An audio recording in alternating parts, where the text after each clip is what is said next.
গত বছর ডিসেম্বরের শেষ দিকে দেশে ফিরে আসার আগে ১৭ বছর যুক্তরাজ্যে নির্বাসিত জীবন কাটিয়েছেন তারেক রহমান। ফিরে আসার মাত্র ৭ সপ্তাহ পর জাতীয় সংসদ নির্বাচনে জিতে তিনি এখন নতুন প্রধানমন্ত্রী হতে চলেছেন। গতকাল বৃহস্পতিবার বাংলাদেশের ত্রয়োদশ জাতীয় সংসদ নির্বাচনে ভোট গ্রহণ অনুষ্ঠিত হয়।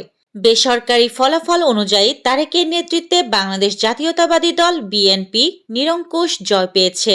ছাত্র জনতার গণ অভ্যুত্থানে ২০২৪ সালের ৫ই আগস্ট বাংলাদেশে শেখ হাসিনা সরকারের পতন হয়।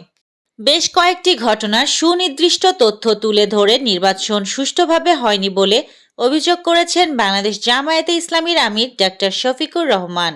শুক্রবার ১৩ ফেব্রুয়ারি রাতে মগবাজারে দলটির কেন্দ্রীয় কার্যালয়ে ১১ দলের জরুরি বৈঠক শেষে তিনি এমন অভিযোগ করেন। জামায়াতের আমিরের দলের সেক্রেটারি জেনারেল গোলাম পারোয়ার, এনসিপির নাসিরউদ্দিন পাটোয়ারি এবং বাংলাদেশ খেলাফত মজলিসের মামুনুল হকের ফলাফল নিয়ে কথা বলেন। এসব বিষয়ে সুষ্ঠু বক্তব্য এবং কার্যকরী পদক্ষেপ গ্রহণের দাবি জানান ডাক্তার শফিকুর রহমান।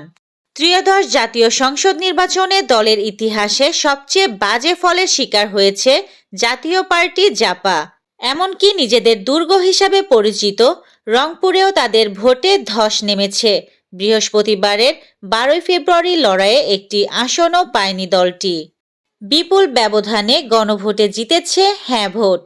এর মধ্য দিয়ে রাষ্ট্র সংস্কারের প্রস্তাবগুলো বাস্তবায়নের পথ খুলল।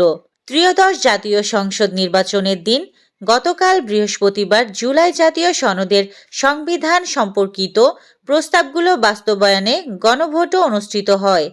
আজ শুক্রবার বেলা ৩টায় জাতীয় নির্বাচন গণভোটের বেসরকারি ফলাফল ঘোষণা করেন নির্বাচন কমিশনের জ্যেষ্ঠ সচিব আক্তার হোসেন।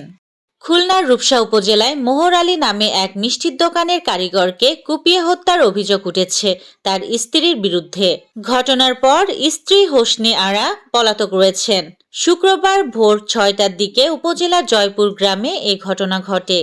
বাংলাদেশের জাতীয় সংসদ নির্বাচনে বিএনপির নিরঙ্কুশ বিজয়ের দলের চেয়ারম্যান তারেক রহমানকে ফোন করে অভিনন্দন জানিয়েছেন ভারতের প্রধানমন্ত্রী নরেন্দ্র মোদি।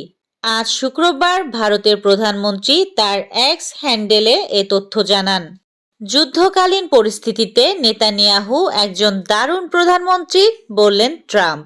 এবার অস্ট্রেলিয়াকে হারিয়ে টি-২০ বিশ্বকাপে ভূমিকম্প জিম্বাবুয়ের। তৃতীয়বারের মতো টি-২০ বিশ্বকাপে খেলছে সংযুক্ত আরব আমিরাত। আগের দুবারে জয় ছিল মাত্র একটি।